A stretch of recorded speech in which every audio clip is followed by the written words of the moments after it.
Kasus dugaan pelecehan seksual di kampus Universitas Sriwijaya mulai menemui titik terang.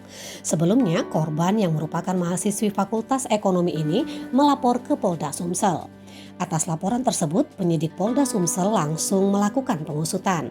Alhasil, oknum dosen berinisial ADT dilakukan pemeriksaan intensif dan ditetapkan sebagai tersangka pada Senin 6 Desember sekitar pukul 18. Direktur Direskrimum Polda Sumsel, Kombes Pol Hisar Sialagan mengatakan, tersangka ADT langsung ditahan untuk 20 hari ke depan. Menurut Hisar yang didampingi Kasubdit Renakta Kompol Mas Noni, hasil pemeriksaan terungkap kejadian bermula ketika korban DR menemui tersangka untuk meminta tanda tangan skripsi di ruang laboratorium. Di dalam ruangan tersebut, tersangka kemudian melakukan aksi cabul terhadap korban. Atas ulahnya, tersangka dikenakan pasal 289 KUHP dengan ancaman penjara selama 9 tahun atau pasal 294 ayat 2 poin 1 dan 2 KUHP dengan ancaman penjara selama 7 tahun.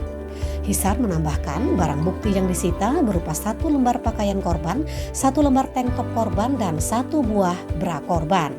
Sementara itu, kuasa hukum tersangka ADT, Advokat Darmawan, mengatakan kliennya sudah mengakui perbuatannya. Menurut Darmawan, kliennya mengaku khilaf melakukan perbuatan asusila tersebut. Fahmi Ramadan melaporkan dari Mapolda Sumsel untuk Anda.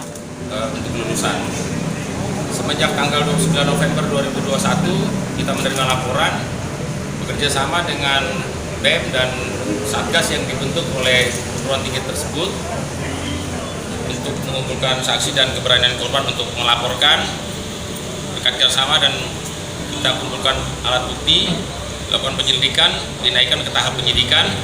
Kemudian oknum dosen tersebut pada hari ini kita tetapkan sebagai tersangka.